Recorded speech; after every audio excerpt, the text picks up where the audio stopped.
Let's start miscellaneous topic for UGC NET 26. Here we go.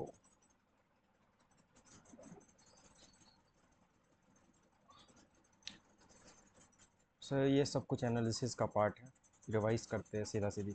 Miscellaneous topic है, ठीक है।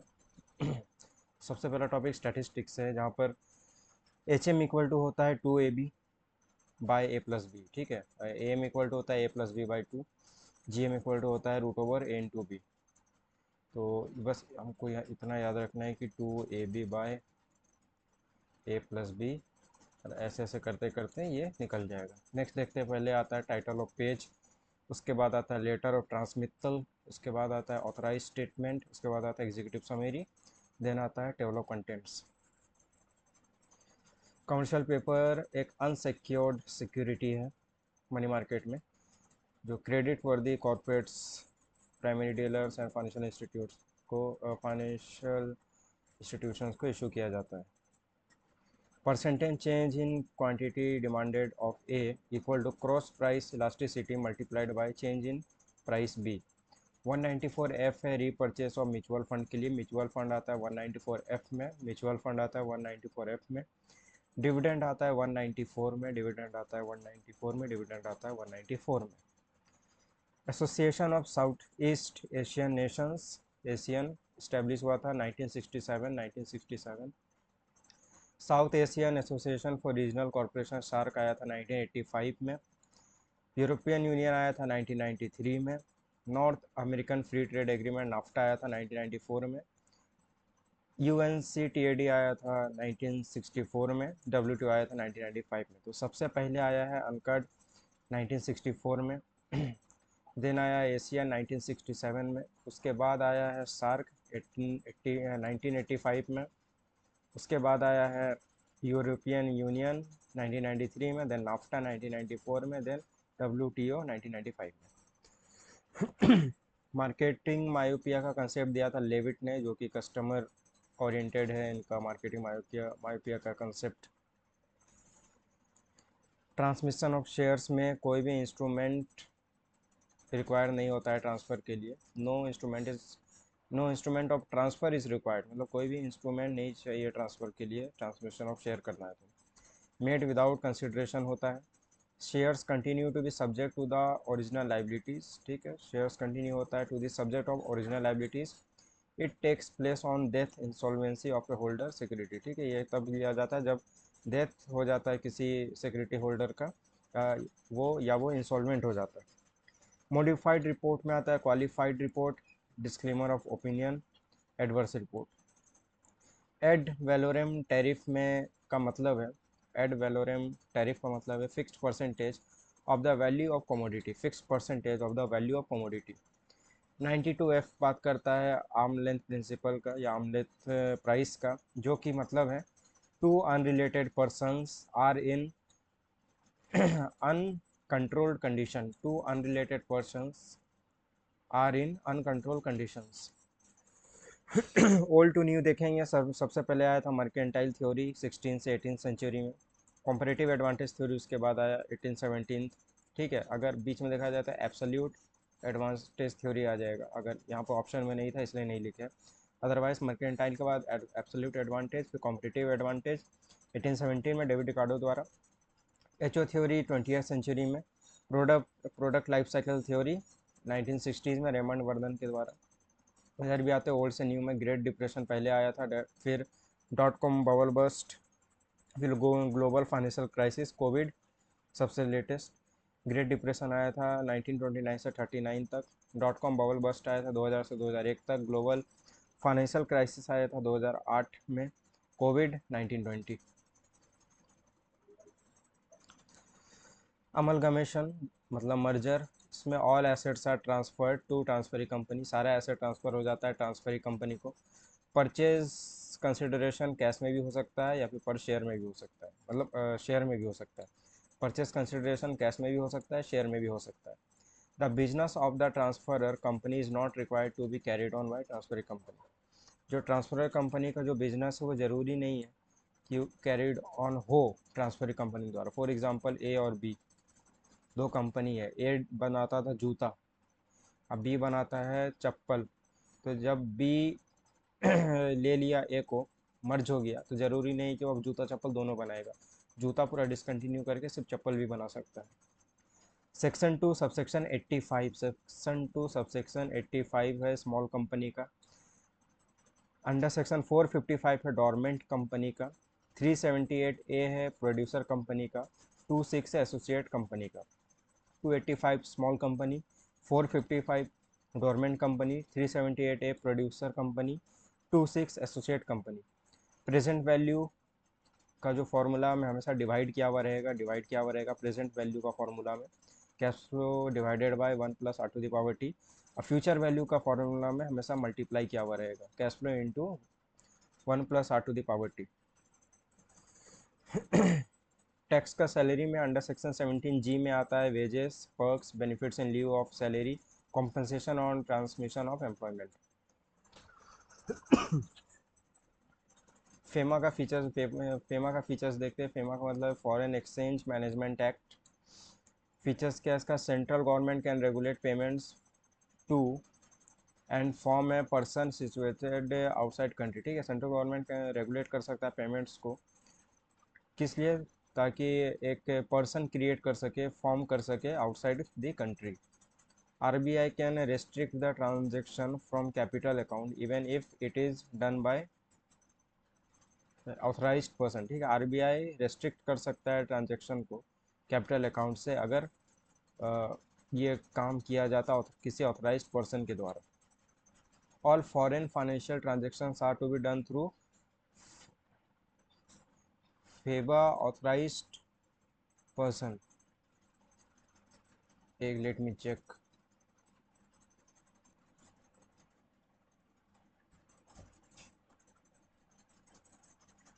ये फेमा होगा। तो all foreign financial transaction are to be done through FEMA authorised person. ये act आया था 1999 में, 1999 में। IT act, information technology act 2000 का कुछ सेक्शंस। 21B में है एडरेसी, 21C में है एडजुडिकेशन ऑफिसर, 21D में है अफिक्सिंग इलेक्ट्रॉनिक सिग्नेचर, 21F में है एसिमेट्रिक क्रिप्टो सिस्टम। 21B में है एडरेसी, 21C में है एडजुडिकेशन ऑफिसर, 21D में है अफिक्शन इलेक्ट्रॉनिक सिग्नेचर, 21F में है asymmetric crypto system. Job characteristics model में पहले स्किल आ जाता है, skill variety, then task identity, task significance. Then पहले ऐसे लिखे ही थे। फेमा एक्ट आया था 1999 में, फेरा पहले था, इससे पहले आया था 1973 में, फिर चेंज करके वो फेमा हो गया। OECD model tax treaties globally, UN model भी tax treaties globally.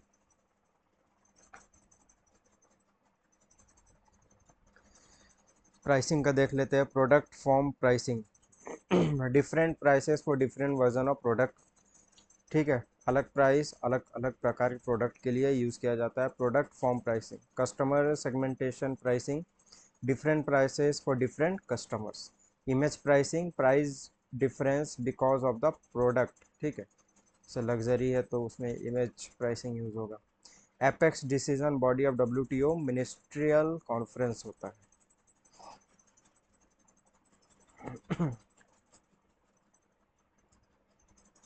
Companies act 2013 का कुछ सेक्शन देखते हैं। 232 में आता है merger and amalgamation of company, merger and amalgamation of company. 139 में आता है अपॉइंटमेंट ऑफ ऑडिटर्स, 219 में आता है inspection, inquiry, investigation of company. 391 में आता है, ये पहले पार्ट ऑफ कंपनीज एक्ट था 1956 वाला में, जो बात करता था अरेंजमेंट एंड कॉम्प्रोमाइजेस के बारे में। तो 232 में मर्जर अमलगमेशन, 139 में अपॉइंटमेंट ऑफ ऑडिटर्स, 219 में inspection inquiry investigation of company, 391 में first part of companies act regarding arrangement and compromises. Types of dumping देख लेते हैं। परसिस्टेंट, जब continuous sale of product in a foreign market at a lower price than domestic. Persistent dumping होता है कि sale of product in foreign market में sale हो रहा है लेकिन एक लोअर प्राइस में, जो डोमेस्टिक का प्राइस है उससे कम में। प्रीडेटरी होता है sales product in lower price to cut customers. Persistence मतलब फॉरेन मार्केट में कम दाम में बेच रहे हैं डोमेस्टिक से कम दाम में बेच रहे हैं फॉरेन मार्केट में। और प्रीडेटरी मतलब सिर्फ कॉम्पिटिटर को कट करने के लिए ये डंपिंग किया जाता है। स्पेरेडिक मतलब occasionally sales at lower price, ठीक है। मतलब ये जो डंपिंग होता है स्पेरेडिक मतलब कभी कभी लोअर प्राइस में बेचा जाता है। तो industrial investment bank of India IIBI आया था 1971 में। Industrial investment bank of India आया था 1971 में, IIBI 1971।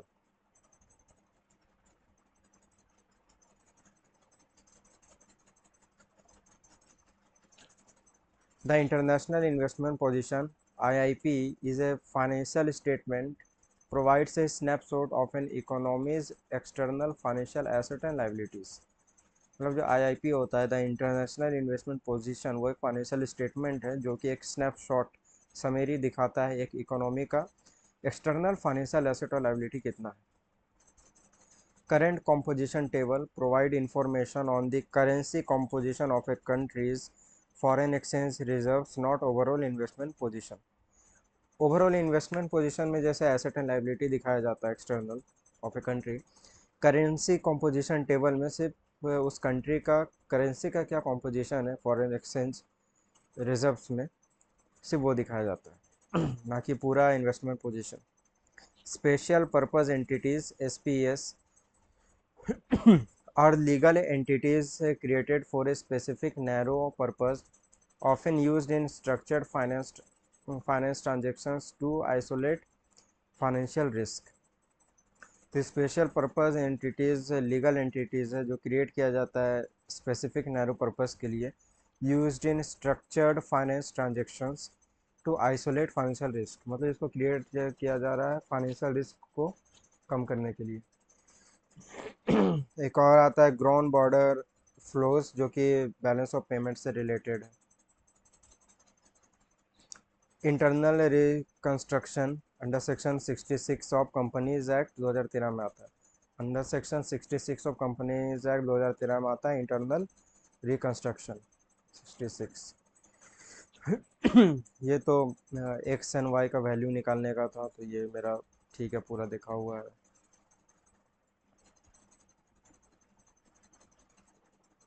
CRM मतलब customers relationship management. ECGC export credit guarantee corporation, export credit guarantee corporation, export credit guarantee corporation, export credit guarantee corporation ECGC आया था 1957 में।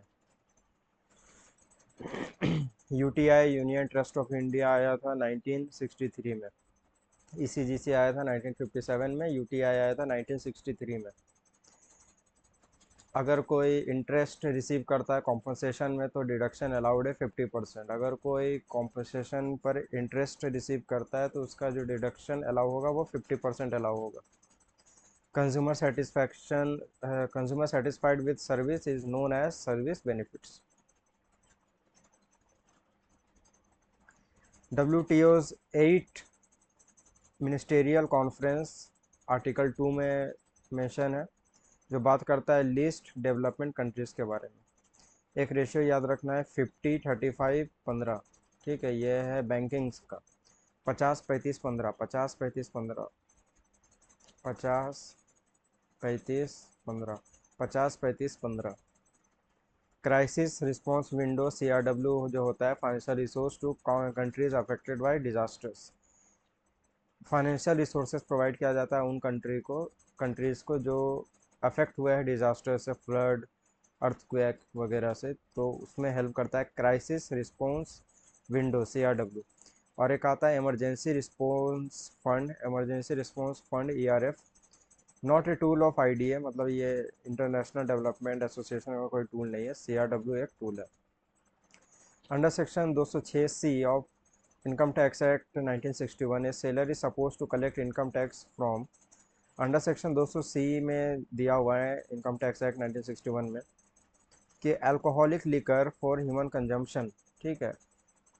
तो alcoholic liquor for human consumption अगर कोई सेलर बेच रहा है तो फिर वो suppose to collect income tax, तो वो इनकम टैक्स कलेक्ट कर सकता है एक सेलर इंडिविजुअल से।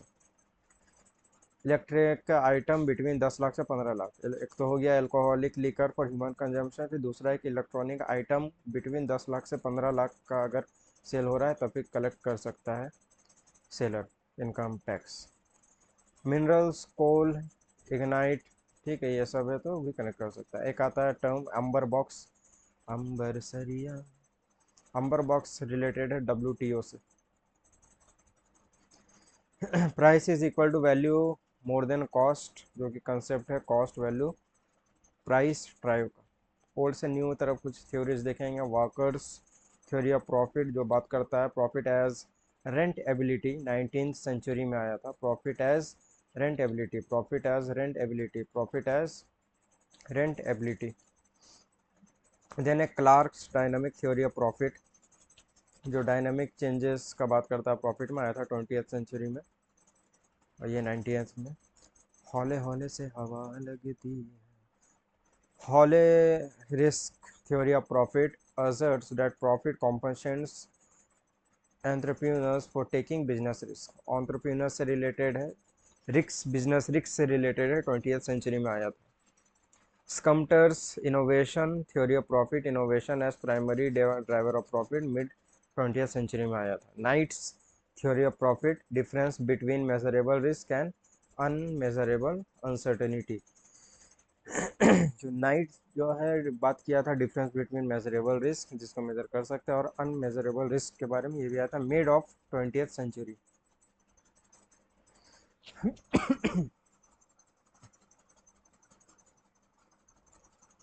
देन बात करते हैं जीएसटी का कुछ सेक्शंस।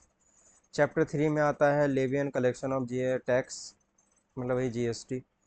चैप्टर 3 में आता है levy and collection of tax. Chapter 5 में आता है इनपुट टैक्स क्रेडिट, जो कि एसएस का सेक्शन है, अंडर सेक्शन 16। तो चैप्टर 3 में levy and collection of tax, chapter 5 में इनपुट टैक्स क्रेडिट, चैप्टर 6 में है रजिस्ट्रेशन, चैप्टर 10 में पेमेंट ऑफ टैक्स। 3 में लेवी एंड कलेक्शन, 5 में इनपुट टैक्स क्रेडिट, 6 में रजिस्ट्रेशन, 10 में पेमेंट ऑफ टैक्स। एमबीओ का कॉन्सेप्ट दिया था Peter Drucker.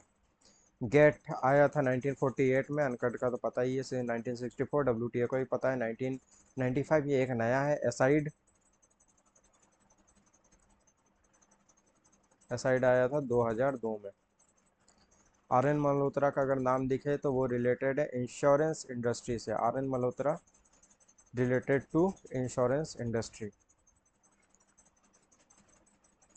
Non collusive oligopoly models में आता है Cournot model, Edgeworth model, Bertrand model. Relationship between two ordinal variables, ठीक है, relationship between two ordinal variables है तो उसको बोलेंगे स्पेयरमैन्स का रो, ठीक है। स्पेयरमैन्स का rho is a relationship, Spearman's rho shows a relationship between two ordinal variables. का स्क्वायर दिखाता है गुडनेस ऑफ फिट को। लॉ का कुछ देखते हैं। Breach of promise to marry, ठीक है, अगर कोई कॉन्ट्रैक्ट ब्रीच हो रहा है रिगार्डिंग प्रॉमिस टू मैरी तो उसको बोलेंगे vindictive damage, vindictive damage. Part performance as much as earn, तो वो हो जाएगा sue for quantum merit market. Absolution from all obligation, और एब्सोल्वेशन फ्रॉम ऑल ऑब्लिगेशन हो जाता है rescission of contract, mode of securing the specific performance of negative terms of contract, mode of securing the specific performance of negative terms of contract हो जाता है suit for injunction। then again tax का कुछ देखेंगे। Under section 54B है agricultural land के लिए, under section 54B है एग्रीकल्चरल लैंड के लिए। 54D है land and building forming part of an industrial undertaking. Under section 54B हो गया agricultural land, under section 54D हो गया land and building forming part of an industrial undertaking. 54EC है land और building और बोथ, लैंड और building और both, मतलब लैंड भी बिल्डिंग में या फिर दोनों आ जाता है 54EC में। और 54 जो सेक्शन है वो रेजिडेंशियल हाउस के लिए, तो कायदा से तो पहले यही आना चाहिए कि अंडर सेक्शन 54 हो गया रेजिडेंशियल हाउस, 54B हो गया एग्रीकल्चरल लैंड, 54D हो गया land and building forming part of an industrial undertaking. 54EC हो गया लैंड और बिल्डिंग या फिर दोनों एक साथ। एसेट ए का कैटेगरी आ जाता है अल्टरनेट एसेट्स। सी का जो कैटेगरी है वह कॉर्पोरेट बॉन्ड्स डिवेंचर्स। ई का कैटेगरी है इक्विटी शेयर्स ऑफ कंपनी। और जी का कैटेगरी है government securities and state development goals.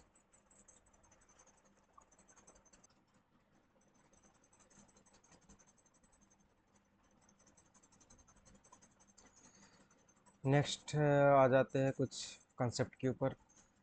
Jetty सोनिंग मतलब refers to the deliberate act of throwing cargo. Cargo से रिलेटेड है, ठीक, कार्गो कस्टम से रिलेटेड ये term jettisoning cargo custom से रिलेटेड है।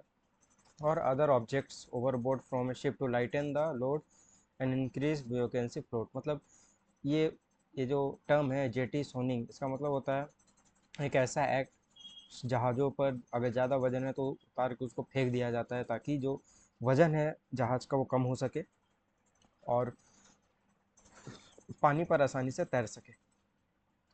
दूसरा टर्म है moral hazards, refers to situation where one party is able to take risk because it does not have to suffer the full consequence of those risks। Moral hazard में एक ऐसा situation जहाँ पर एक party इतना तो able होता है रिस्क लेने का क्योंकि it does not have to suffer the full consequence of those risk, क्योंकि वो सारा नहीं लेकिन मतलब मेजोरिटी ऑफ रिस्क उसको लेना पड़ता है। Right to stoppage in transit exercise किया जाता है अनपेड सेलर के द्वारा टू रिगेन पोजीशन, ठीक है। तो जो सेलर होता है अगर वो यूज़ कर रहा है स्टॉपेज इन ट्रांजिट वाला राइट, तो वो चाहता है क्या है, रिगेन पोजीशन। तो थोड़ा टर्म्स देख लेते हैं। Captive product pricing, pricing for main product. Two part pricing when customer pays two price, example initial use fee and main use fee, simple है। By product pricing, fruit pulp जैसे main product हो गया, by product, ठीक है, by product. तो fruit pulp हो गया main product और उसका बिच्चा हो गया, बीज हो गया बाय प्रोडक्ट। वीएमएस देखते हैं। Vertical marketing scheme VMS, corporate VMS होता है all the stage of production are owned and operated by a single company. जब एक सिंगल कंपनी प्रोडक्शन का सारा स्टेजेस ओन करता है और ऑपरेट करता है तो उसको कॉर्पोरेट वीएमएस बोलते हैं, एडमिनिस्टर्ड वीएमएस, ठीक है। तो यही सब चीज़ जब मैन्युफैक्चरर या रिटेलर करता है तो वो एडमिनिस्टर्ड वीएमएस हो जाता है।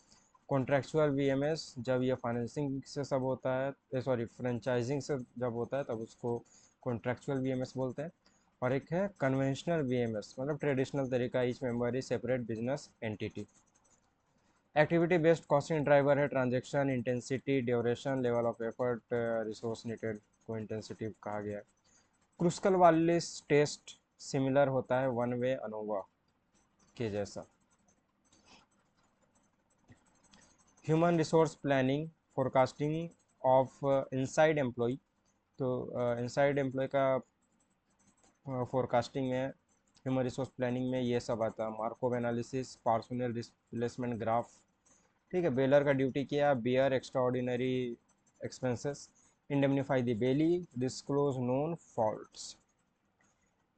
अगर elasticity of income less than zero है तो वो इन्फीरियर गुड है, अगर मोर देन जीरो है तो सब्सटीट्यूट गुड है, और E X Y less than zero है तो कॉम्प्लीमेंट्री गुड है, और ई आई अगर मोर देन वन है तो लग्जरी गुड्स। विवाद से विश्वास एक्ट 2020 में आया था। A scheme for the settlement of disputed tax liabilities for tax arrears, penalty for late ITR in India 10,000 रुपया। कंपनीज एक्ट 2013 में जो शेड्यूल 1 है वो मेमोरेंडम ऑफ एसोसिएशन का है, शेड्यूल 2 डिप्रिसिएशन का है, शेड्यूल 3 है preparation of balance sheet and profit and loss account, schedule 3। 4 है कोड ऑफ इंडिपेंडेंट ऑडिटर, 5 है appointment and remuneration of managerial personal, और 7 इंपॉर्टेंट है सीएसआर। तो 1 हो गया मेमोरेंडम ऑफ एसोसिएशन, 2 है डिप्रिसिएशन, 3 है preparation of balance sheet and profit and loss account, 4 है कोड ऑफ इंडिपेंडेंट ऑडिटर, 5 है appointment and remuneration for managerial personal, और 7 है सीएसआर। डिविडेंड इररेलेवेंस थ्योरी दिया था जो बोलता है कि investment policy is set ahead and not Altered by changing dividend policy, मतलब डिविडेंड पॉलिसी से जो भी कमाने का क्षमता है कंपनी का उससे कुछ फ़र्क नहीं पड़ता, उसका इन्वेस्टमेंट पॉलिसी कैसा है उससे फ़र्क पड़ता है। सेबी का कैटेगरी एफ जो है वो बताता है existing listed companies of public issue है, ठीक, पब्लिक इशूज़, यानी लिस्टेड कंपनी जो अभी एग्जिस्टिंग है जो पब्लिक इशू कर रहा है वो कैटेगरी एफ में रखा गया। दिसंबर 25 का कुछ एनालिसिस देखते हैं। कंज्यूमर बाइंग बिहेवियर प्रोसेस में आता है आइडेंटिफिकेशन ऑफ नीड्स, उसके बाद डेवलपमेंट ऑफ डिसीजन क्राइटेरिया, उसके बाद सर्च फॉर अल्टरनेटिव्स, उसके बाद इवोल्यूशन ऑफ अल्टरनेटिव्स, उसके बाद डिसीजन। इक्विलिब्रियम मतलब होता है demand equal to supply, demand अगर दिया हुआ है सप्लाई दिया हुआ है तो इक्वेशन बैठा के ऐसे प्राइस निकाल देना है। प्रिंसिपल्स ऑफ इंश्योरेंस में insurable interest, insured must have financial interest, cause of proxima मतलब nearest cause of loss, contribution when insured had multiple policies, it ensures that the claim shared proportionately among all insurers to avoid overcompensation, subrogation मतलब right to recover from third party by insurer, and principle of indemnity life insurance में नहीं होता है, और general insurance में होता है। Probable error of correlation coefficient, ठीक है, probable error of correlation coefficient का फॉर्मूला कुछ ऐसा दिखेगा 0.6745 ब्रैकेट में 1 minus R square divide by root over N. Standard error of correlation coefficient में सिर्फ ये ब्रैकेट वाला पार्ट आएगा 1 minus R square divided by root over N. Coefficient of determination R square मतलब explain variation divide by total variation. Coefficient of alienation 1 minus R square मतलब unexplained variation divided by total variation. Personal selling approach ऐसा रहता है prospecting and qualifying, then pre approach then demo, फिर handle करो objection को। कार्सियल coefficient of skewness 3 into mean minus median divided by standard deviation. Relative risk होता है coefficient of variance, total risk को बोलते हैं सिग्मा। नरसिम्हा कमेटी आया था 1991, बैंकिंग सेक्टर से रिलेटेड है। राशिद कमेटी आया था 1995 में, बैंकिंग ऑपरेशन से रिलेटेड है। शरफ कमेटी आया था 1997 में, बैंकिंग टेक्नोलॉजी से रिलेटेड है। पद्मा भाषण पद्मा नभाष पद्मनाभन जो भी है वह 1999 में आया था, रिस्क मैनेजमेंट से रिलेटेड है। वर्मा कमेटी आया था 2001 में, वीक बैंक रिवाइवल्स के लिए था। एनवायरमेंटल ऑडिट में आता है environment management audit, compliance audit, site proprietary audit. Collins model में आता है high capable individual, contributing team member, competent manager, effective leaders, executive. R square को ऐसे भी लिख सकते हैं 1 minus sum of squares due to error divided by total sum of square, मतलब sum of squares due to error divided by total sum of squares minus 1। अगर ये 1 के क्लोज है तो फिर उसको गुड फिट बोलेंगे। फादर ऑफ वेल्थ होता है फादर ऑफ वेल्थ है विलियम पेटी। इन्फ्लेशन एडजस्टेड रिटर्न होता है 1 plus return divided by 1 plus inflation minus 1। Malhotra committee related है, ये भी इंश्योरेंस सेक्टर से। परचेस पावर पैरिटी है, एक used as a measure to compare economic productivity and standards of living between countries, एक measure के जैसा यूज़ किया जाता है इकोनॉमिक प्रोडक्टिविटी और स्टैंडर्ड्स को कंपेयर करने के लिए बाकी देशों में ये सब कैसा है प्रोडक्टिविटी और स्टैंडर्ड्स ऑफ लिविंग। एजम्पशन है कि no cost for converting one currency to another, कोई कॉस्ट नहीं लगता कि एक करेंसी को दूसरा करेंसी में कन्वर्ट करने में, ऐसा एजम्पशन है। No transportation cost, no restrictions on movement of commodities between countries. NAFTA जो है North America free trade agreement, उसमें यूएसए आता है, कनाडा आता है, मेक्सिको आता है। एशियन जो कंट्रीज़ था उसमें लाओस आता है, कंबोडिया आता है, ब्रूनेई आता है। ऑर्डर बाय रिमूव ट्यूल है, फनल टेक्निक, फिल्टर और pivot. Funnel funnel funnel filter filter filter और पाइवट, ये सब ऑर्डर बायस रिमूवल, कैसे एक रिसर्च में कैसे बायस को हटा सकते हैं। Rashid Shah committee suggest alternative method of lending, ठीक है, इन्होंने इस कमेटी में मतलब सजेस्ट किया गया था कि अल्टरनेटिव मेथड्स क्या है लेंडिंग के, तो राशिद शाह कमेटी में लेंडिंग से रिलेटेड। बॉक्स प्लॉट में आता है Q1 Q2 Q3, Q2 median भी लिख सकते हैं इसको। कारे मेघा पानी तो बरसाए। एबीसी कॉस्टिंग का क्या क्या प्रोसेस या स्टेज है। सबसे पहला है कि identification of major activities within organisation, creation of cost pool या फिर उसको कॉस्ट सेंटर भी बोल सकते हैं for each activity, allocation and apportionment of overhead, determination of cost driver, फिर computation of cost driver absorption rate, then lastly computation of overhead cost per unit.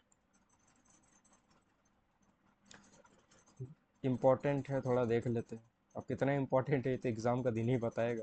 EBIT है 5 lakh, amount of date है 20 lakh, interest है 10%, equity capitalisation rate है 16%, तो के zero कितना। के zero equal to होता है EBIT by value of firm. Value of firm मतलब होता है इक्विटी प्लस डेट। तो यहाँ पर डेट तो दिया हुआ है 20 लाख, इक्विटी दिया हुआ नहीं है, तो value of equity equal to EBIT minus I divided by K E, मतलब ईबीटी बाई के ई करने से आ जाएगा वैल्यू ऑफ इक्विटी। तो 5 लाख माइनस 20 लाख का 10%, 2 लाख डिवाइडेड बाई के ई का परसेंटेज दिया हुआ है 16%, करके आया 18,75,000। तो 18,75,000 हो गया value of equity, value of debt दिया हुआ था, दोनों को ऐड करके वैल्यू ऑफ फर्म आ गया 38,75,000। तो के जीरो का फॉर्मूला में पुट कर दिए और 12.90 के जीरो आ गया। देन ईवीआईटी, दूसरा क्वेश्चन में ईवीआईटी 5 लाख है, अमाउंट ऑफ डेट 15 लाख है, इंटरेस्ट 10% है, के जीरो इस बार दिया हुआ है, के ई निकालना है। तो के का फॉर्मूला होता है EBT divided by value of equity, EBT divided by value of equity. Value of firm equal to होता है EBIT by EBIT by K zero. Value of firm equal to होता है ईवीआईटी बाय के जीरो, क्योंकि यहाँ पर K zero equal to EBIT by value of firm था, बस इसको यहाँ से रिप्लेस कर देना है, इसको यहाँ से रिप्लेस कर देना है, तो ये फॉर्मूला बन जाएगा value of firm equal to EBIT by K zero. तो 5 lakh divided by 15%, 33,33,33,333। Value of equity निकालना था, तो टोटल वैल्यू का फर्म से डेट माइनस कर दिया, तो 18,33,33,333 आया। के ई का फॉर्मूला में बैठा दिए, ईवीआईटी तो दिया हुआ ही था 5 लाख, तो ईवीआईटी माइनस इंटरेस्ट करने से ईवीटी आ ही जाता है, माइनस इंटरेस्ट कर लिए 1.5 लाख, 15 लाख का 10% divide by value of equity दिया हुआ ही था, अभी निकाल लिए, तो मतलब 18,33,333 करके 19.09% आया के ई। लास्ट टॉपिक देख ले रहे हैं स्टैंडर्ड कॉस्टिंग का। नेम ऑफ मटेरियल या क्वेश्चन दिया हुआ है, ये क्वेश्चन कर लिए, बस हमको इतना से याद रखना है कि यहाँ पर थोड़ा अच्छा से बना लेते हैं। ठीक है, एमसीवी का फॉर्मूला, एमपीवी का फॉर्मूला, एमयूवी का फॉर्मूला, एमएमबी का फॉर्मूला और एमवाईबी का फॉर्मूला। इसको थोड़ा सा बना लेते हैं।